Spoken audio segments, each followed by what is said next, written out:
This is Straight Talk with an native Greg Fann, the preacher man, and his sidekick Shanan Jones. Frank discussions of issues affecting the ATL, Fulton County, the state of Georgia, the nation, and around the world. And now, here they are, live and in living color, the team of Jones and Fann, the preacher man. Well, welcome again to another edition of Straight Talk with Joe Truly, Greg Fann, the preacher man, and Shanan E. Jones. And that Shanan is. And listen here, don't listen to nothing about no contract. He has no contract. He has no contract. None. Okay? So don't buy into that tonight. So how you doing, Big Papa? I'm doing well. I'm not allowed to discuss the contract, so I'm doing well. So you can tell the people that because I'm not legally, I have a gag order on it. I can't discuss it. Well, they need to So put I'm doing well. How you doing? look at the court ruled that Judge Chuckin ruling that the gag Donald Trump, three of his appointees agreed with her to gag him, to shut up his mouth in her courtroom. She put a gag on him. Put a gag on him, gagged him. And then the judge today, in the case today with Mrs. Good God Almighty, must skip my mind, but you know what I'm talking about, the sexual harassment case, right? Yeah. The judge today done gagged him. He done told him to shut up. Yeah, boy. They start talking. They said that's about enough of that. That's the case. Now that case is about sexual. Eugene Carroll case. The Eugene Carroll case. What's it about? It's about sexual harassment, about him raping her, Sexual at some years ago in this place. Took into a bathroom and had his way. And no, not a bathroom, but she was in a store, A department store. I thought the guy said that he took into a bathroom. But anyway, regardless of what it was, he was found guilty of rape. Now he's going to have to pay some money for all the slanders and the lies that he continues to tell. He continues to tell lies. He is the biggest liar in the world. He did that Bible he had in his hand when he was holding it up in front of the church. Remember, and when he was holding the Bible in front of the church and it was upside down, it should have read it that says, all liars will have their part in the lake of fire. Because he's going to burn up, brother. Because he is shown up a liar. Good God Almighty. Are you there, Shannon? Did you freeze on me? I look like Shannon froze up on me. I don't know why he froze up. But anyway, we're going to get ready to move on. He'll come on back in a little bit. He's out there with the wireless connection, or the wire connection is not that good. But he'll be back, and we'll be back on the other side after Miss C. But we're going to be talking, and we'll have an interview about what's going on with the Republican Party. And there's a great divide with the Republican Party on this relief money for Israel, for Ukraine, and for the border.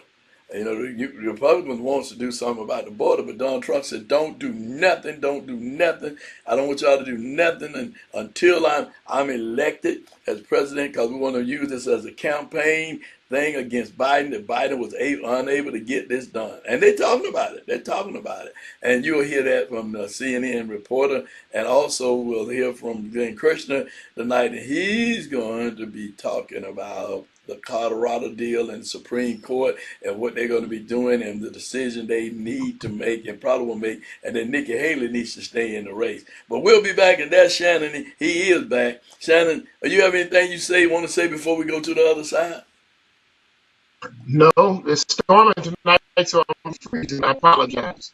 Yeah, your voice is messing up again like it did last week. But we'll see on the other side, and we'll work on that after we come back from Miss C and the CNN reporter on what's really going on with Mr. Trump and trying to get them not to vote to fund the Border Patrol, not to fund help for Israel and for Ukraine.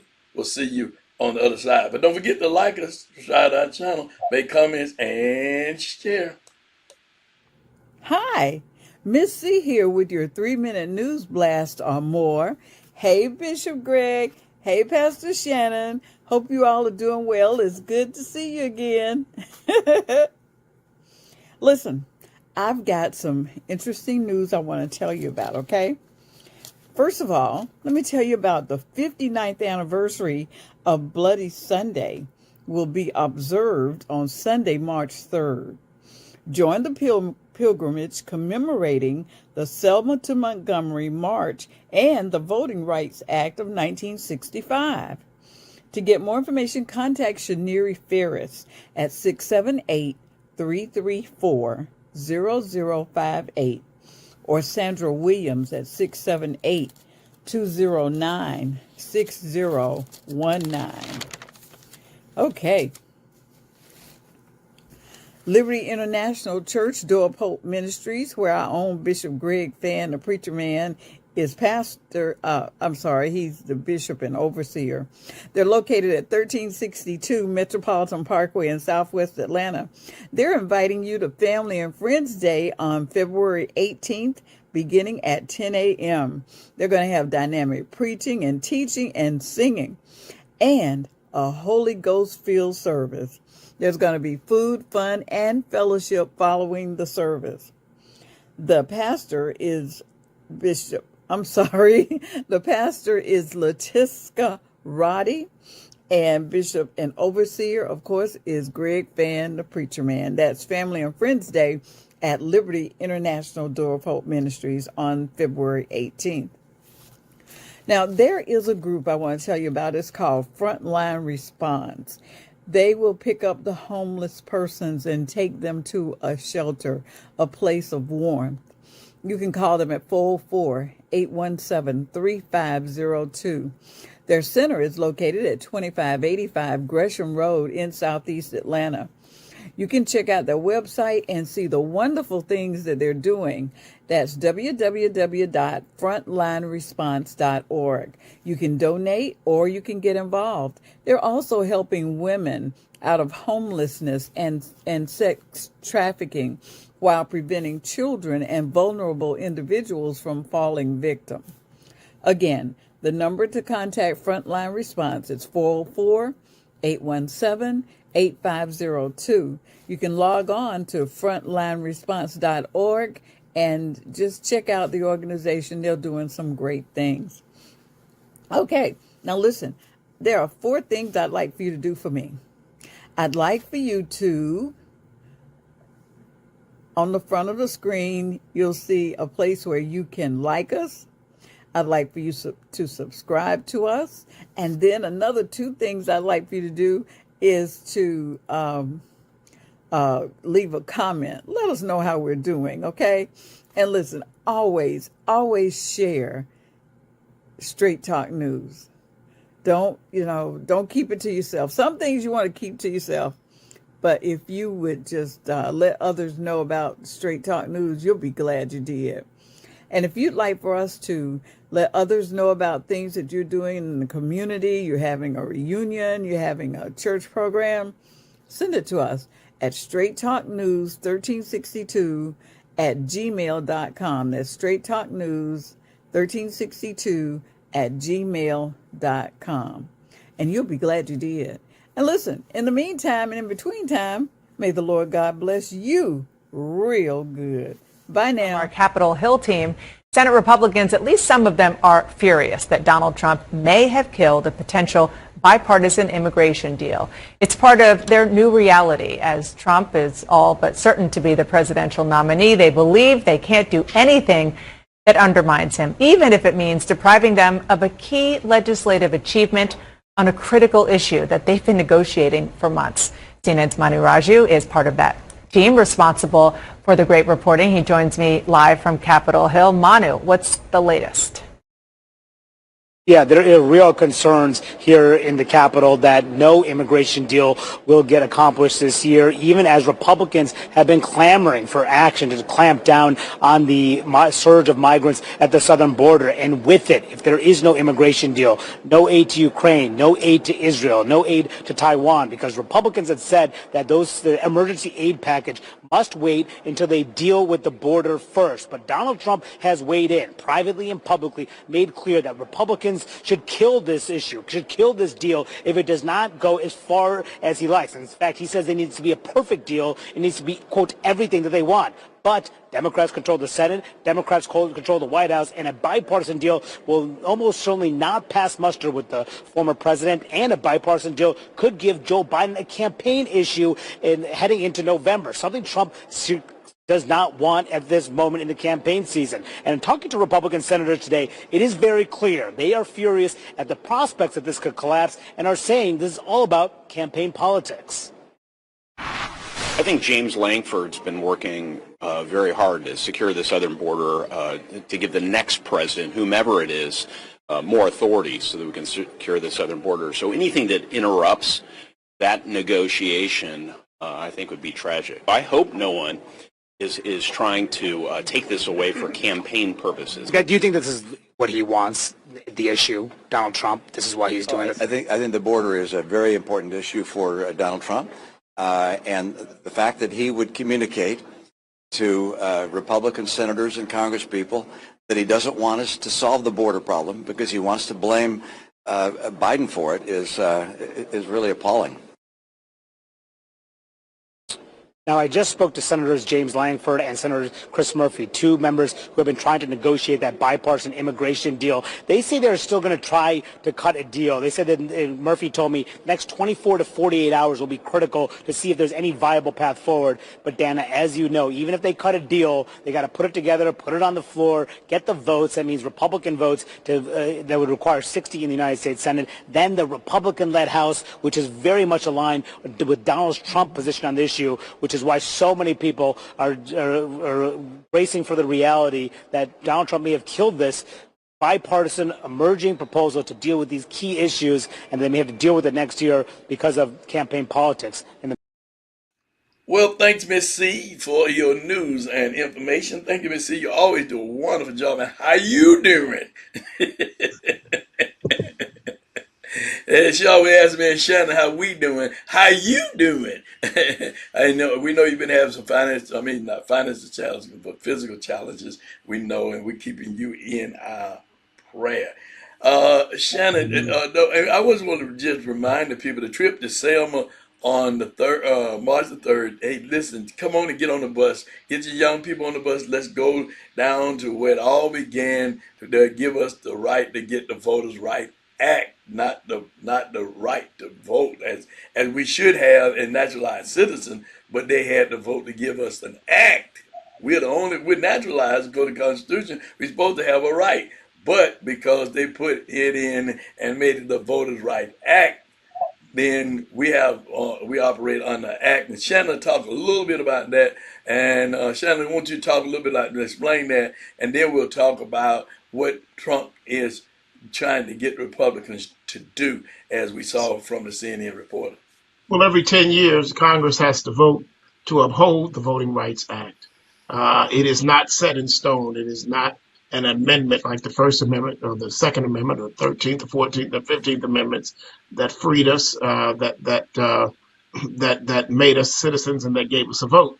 We have the right to that vote, but we have an act that gives us the actual right to be able to do that. And so that's what I was saying earlier or on previous shows, is that is absolutely why we say that it is a sacred vote.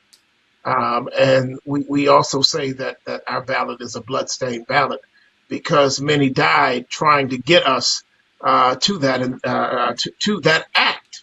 And let's not remember that there's been even further voter disenfranchisement because in June of 2013, the Congress voted to gut the Voting Rights Act of 1965, and so we are still dealing with further encroachments to our rights as American citizens. But don't forget that it is a right. I mean, don't forget that it is an act. Right. Right. And it's not a right. Right. And if we continue, we believe it is our right to vote, but constitutionally, it's an act. And if we take that for granted, and there are those that are acting right now to take that act away from us, and we've got to be vigilant,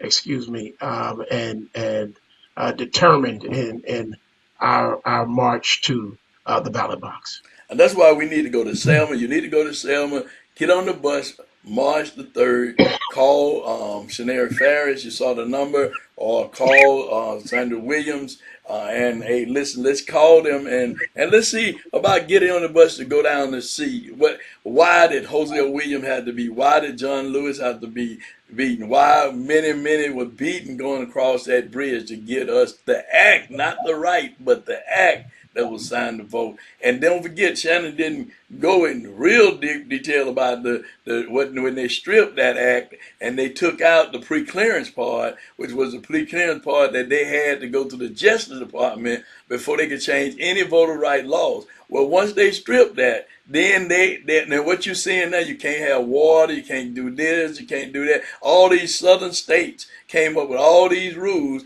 that to try to deter people from voting, challenging voters, right?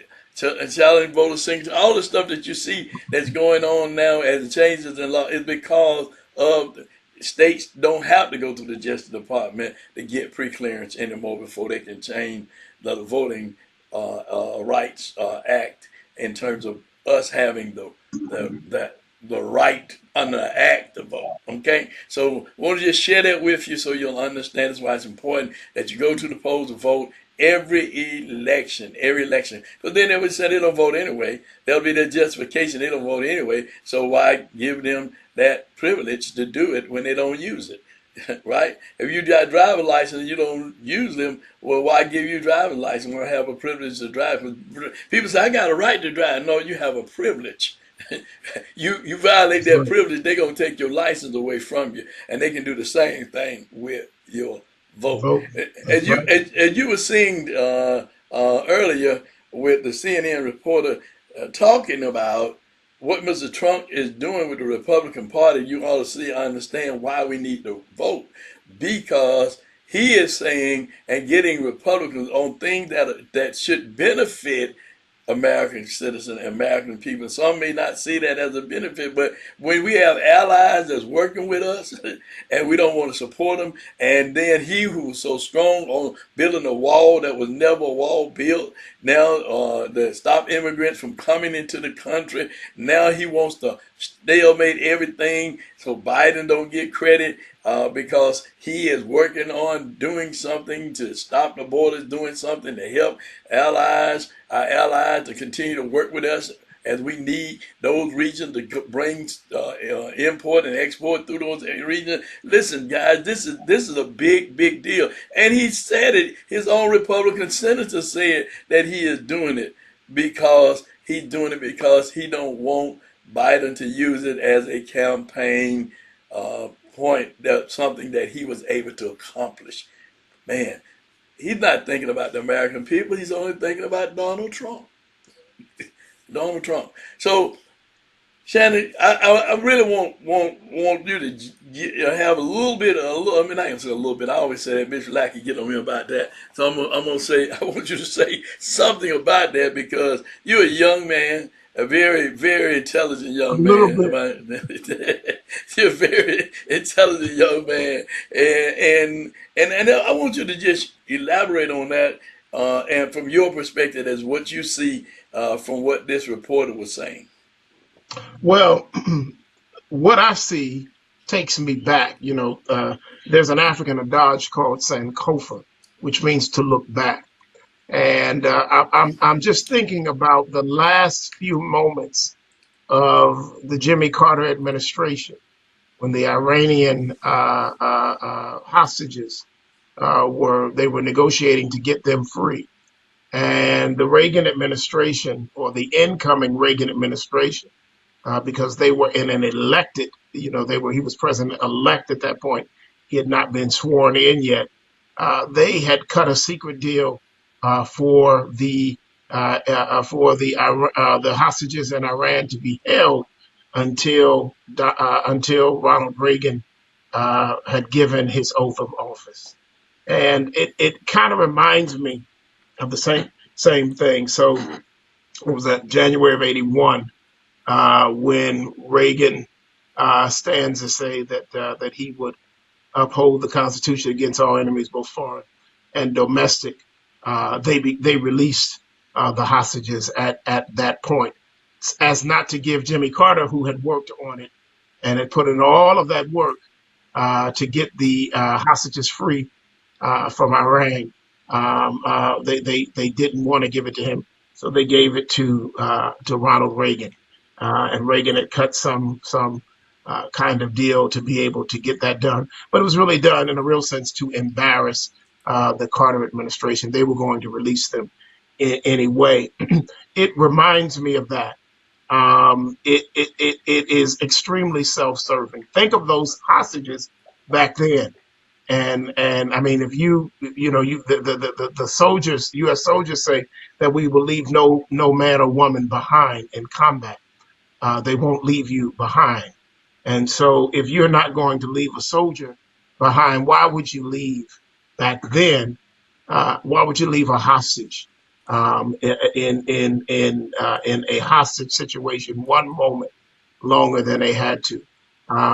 Why would the Trump administration allow for the aid and allow for all of the work that goes forth towards the Ukrainian situation and what's going on in the Gaza situation? Why would he weigh in on that? It's certainly not for the American men and women who are giving their lives in service. It's certainly not for the Ukrainian people.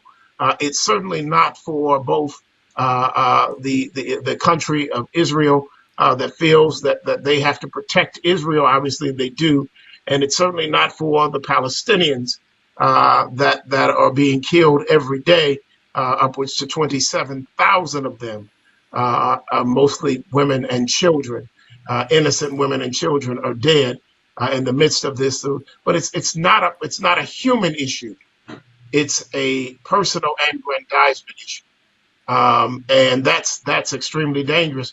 But Trump said something the other night that I hope everyone caught after he berated Nikki Haley for staying in the race. He said I get even. I don't get angry. I get even. And the way the world is today, it's a sad and dangerous commentary that someone would be playing the type of shenanigans game to get even, as opposed to being the leader of the free world and leading this country and set an example of democracy for the world. So we're in a dangerous, interesting space. America, as I say, and I'll say every week, this is ground zero of America. What do you mean ground zero of America? I don't believe ideologically that America has been in the space that it's in now since the start of the Civil War, which started on the issue of slavery and began for Nikki Haley and those who are willfully dumb on this issue. It started around on the issue of slavery, and then began to split over various other issues of concern that advanced from the spark of the issue of slavery.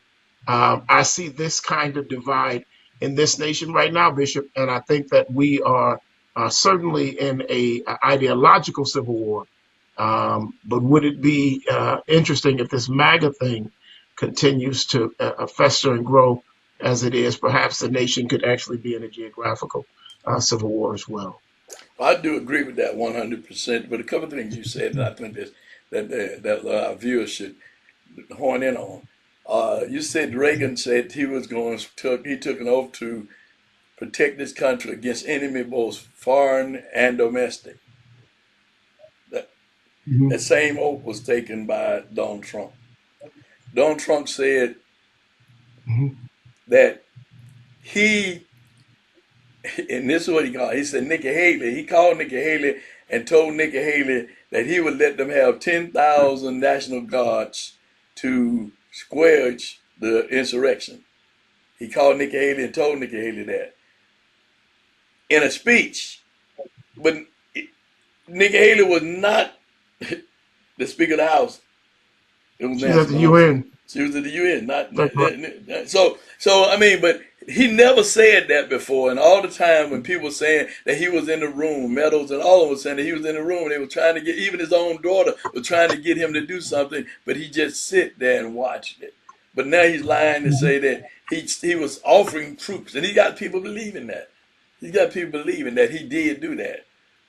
It's called reimagining history, but we Yeah. know that in a real sense, we have the record of what he was doing. He was in the room looking at TV. And then finally, they were able to get him to go out and give a milquetoast speech to say, stop it, and called the people fine people, cops dead, police officers dead, fine people. An American citizen that listened to his speech and that tried to break into a room was shot and killed by the security that was protecting the constitutional officers of the United States. The Speaker of the House and the Speaker pro tem were in a room and they were trying to protect them. Senators are running for their lives, literally running for their lives to get to their hideaway offices to lock themselves up. And these are fine people. The Speaker of the House's office is ransacked. Defecation on the Senate floor and on the House floor. And these are fine people. Hang Mike Pence, hang Mike Pence, hang Hang Mike Mike Pence. Pence. Yes, the Secret Service hiding the vice president. Yeah, The Speaker hiding and kill the BITCH. right, Remember that's what they were saying about the Speaker of the House, Nancy. right. Hang that, kill that B, kill that B. Mm-hmm, So mm-hmm. all of that, and these were fine, some very fine people. And so it's just, it's a sad commentary. And Bishop, with all of that, with the case today, with the 91 indictments, all of that, and Trump would have beat Nikki Haley had he not gone to New Hampshire. He would have beat Nikki Haley and Ron DeSantis had he not gone to Iowa. He has not been on the debate stage one time. And people are saying in the Republican Party that unless he's convicted, there wouldn't be any sway. But the only thing that would begin to perhaps sway the vote through polling is a conviction. So it would take him being convicted, but they say sway it, but they didn't say stop it. So literally he could be convicted and folks will still vote him in as president of the United States of America. We have not been in this, we haven't been here before. But if you think you were tired from 2015 I mean, think about this. Donald Trump came down the escalator in 2015. It's been almost 10 years that this nation, has been dealing with, has been dealing with this. Can you imagine what the next 4 years of him not getting angry, but And getting get equal. Mm-hmm. would be like? Well, our next segment with Glenn Kirshner, Glenn is going to lay out some things as to why Nikki will not or should not get out the race. We'll be back on the other side after Glenn Kirshner tells us why he believes that Nikki Haley should not get out of the race, that she should hang in the race, because he believes that the courts are going to agree that Colorado and other states who have taken him off the ballot, he will not be on the ballot, and they're going to deal with the insurrection piece. That's what Glenn believes. So we're going to listen to Glenn, and we'll be back on the other side. Hey all, Glenn Kirshner here. So friends, Nikki Haley just lost the New Hampshire primary, and many in the Republican Party are calling for her to drop out of the race. But I'm not so sure she will, because who ends up being the Republican nominee for president might actually have less to do with state primaries and more to do with the legal predicaments of one Donald J. Trump. Let's start with the new reporting. This from Politico. Headline: Why the Supreme Court Could Matter More Than Iowa and New Hampshire. And that article begins, Donald Trump's convincing victory in the New Hampshire primary puts him on an easy path to the nomination, right? Not quite. Trump still has a significant hurdle ahead of him, and no amount of fundraising or voter outreach can eliminate it. He needs to win a potentially decisive showdown at the Supreme Court. On February 8th, the High Court will hear oral arguments on whether Trump is an insurrectionist who is barred by the 14th Amendment from running for president. Trump is appealing a Colorado decision that determined he was disqualified due to his actions before and during the January 6, 2021 attack on the Capitol.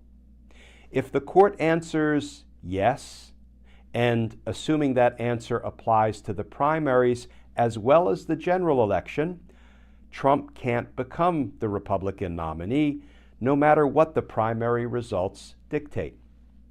Most legal observers doubt that a majority of justices will declare Trump ineligible to run.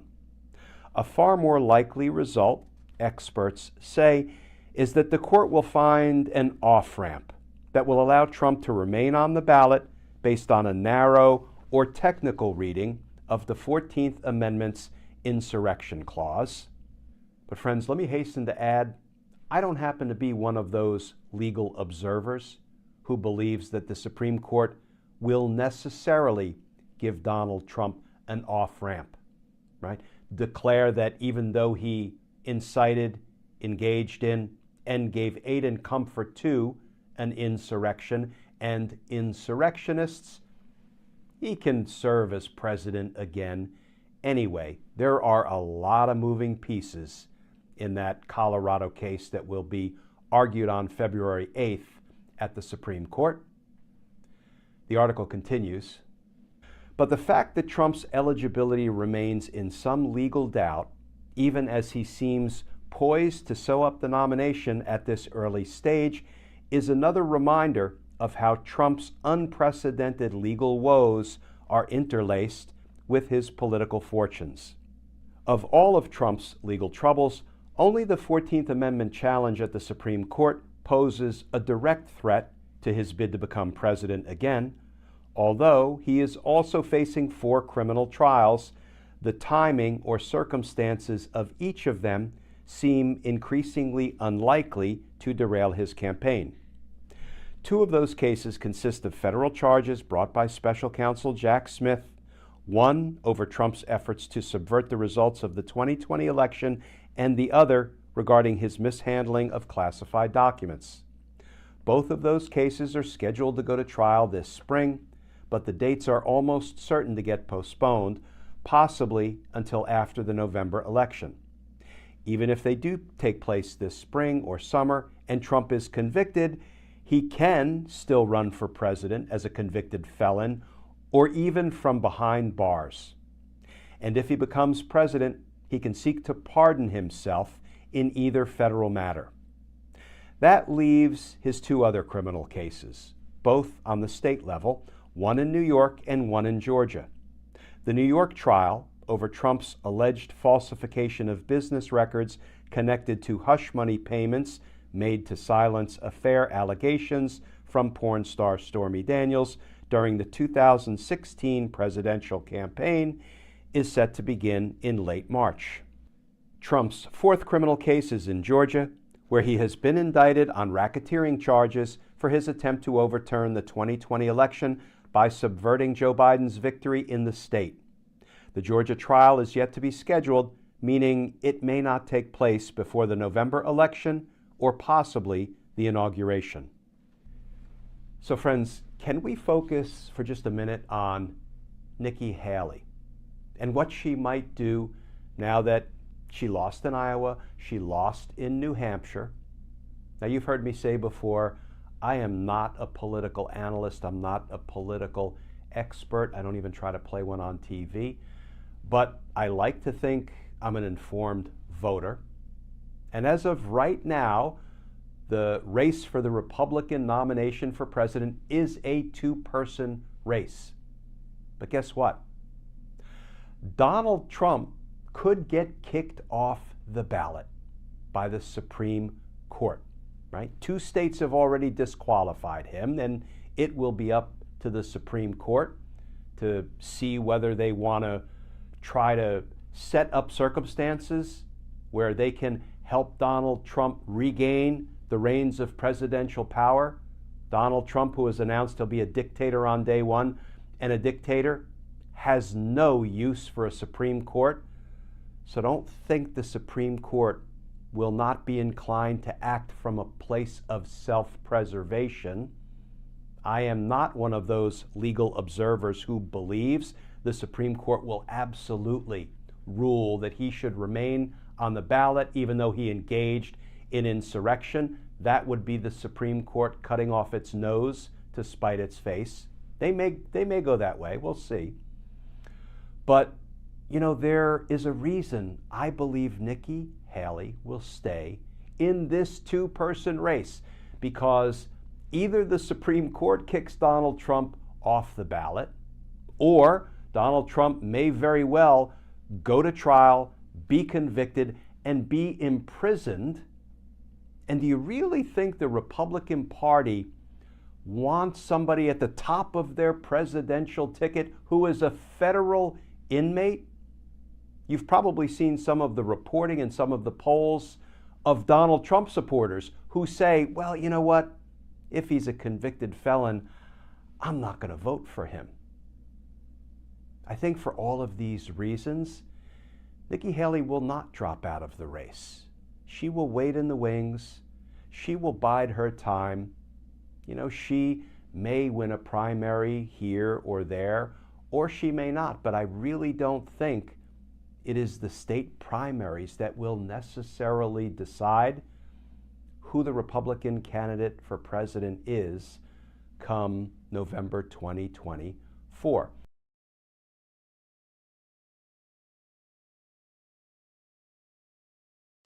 All right, I tell you, wow, Bishop, look at you. Shannon, don't start that, okay? Don't start that. Don't start nothing, and it won't be nothing, okay? All right? And then we got enough going on with the, Glenn has laid something out here that I really hadn't thought about. I don't know, some other people may have thought about it, but if he is taken off the ballot, then he cannot run, right? And the other issue is Nikki Haley stands a chance, and that's why she's not going to get out of the race, because she sees a path to victory to get the be the Republican nominee for presidency. I think there's a lot of independents in that New Hampshire race voted for Nikki Haley. And a lot of Republicans voted for Nikki Haley because they could vote, Democrats voted for Nikki Haley because they could. But the reality of it is, when you look at that margin, it wasn't a great margin for Donald Trump. I mean, let's be clear. He didn't blow out the water like some people thought he would. But 20 points. Yeah, so when we look at this, and as he has shared some things with us, that let's look at who put themselves out of a job. Who vote to put themselves out of a job? Donald Trump said he wanted to be a dictator, so there'll be no need for the courts. It'll be what he say, not what they say. If he say that's what it is, then that's what it is. They don't have no decision to make, because there is no constitution for them to look at or to deal with, because he's now the dictator. He dictates everything, and it's the way he wants it to be. He's back to the apprentice. You're fired. You're fired. You're fired. And so who gonna fire themselves? Who gonna find? Bert Kavanaugh has already said, as one of his appointees who had challenges in getting appointed, has already said that Donald Trump did create an insurrection, and he does not have immunity. He's already wrote that, right? They can use that as their opinion, right, for them. So nobody wants to give up their job, a lifetime job now, and just for this one man, because he did what he did, which he was wrong in what he did. And let's stand up for the country. Let's stand up for a man. Let's stand up for a country. So that's the way I see it. That's the way I see it, and that's what I say. And thank Mr. Christian for breaking it down like he did. And Shannon, I think that kind of sums things up, and people have their own opinion. But I'm gonna let you say what you got to say. We're gonna get out of here. I think Shanan done already left here. I think he just froze up again. I keep coming up like this right here. I think he's froze up again. So this is what we're going to do, ladies and gentlemen. Because Shanan keeps freezing, I keep looking for him. I'm going to go ahead and tell you like this. If Shanan was here, this is what Shanan would say. Like us, subscribe to the channel, make comments, and share. And join us on March the 3rd as we get ready to go back to Selma for Bloody Sunday.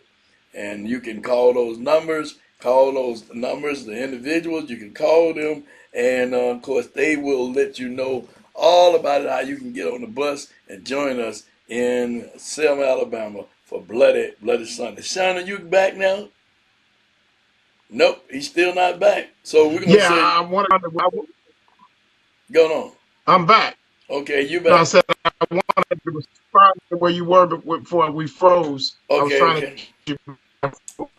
I was just going to take storm going on. I think we got to remember. I think we got to remember we have co-equal branches of government, and people can, folks can vote back in, but I don't think the Constitution would for the Supreme Court have power Congress. You're breaking up, you're chopping. We can't really make out what you're saying. So we can't really make out what you're saying because you're chopping. Oh, you can't hear me? I hear you now, but you were chopping before. Say what yeah, you were about I was just saying that there's a reason why we have co-equal branches of government. Right. We do have equal branches of government. You have the Congress out of a job. He can do what he wants to do, but the Supreme Court is still going to be the U.S. Supreme Court, and it will deal with statutory law. Congress will make the laws that they make, and he will be the executive, and what he does as president and executive order. But I'm not concerned about him wanting to be a dictator. The Constitution will not allow for that.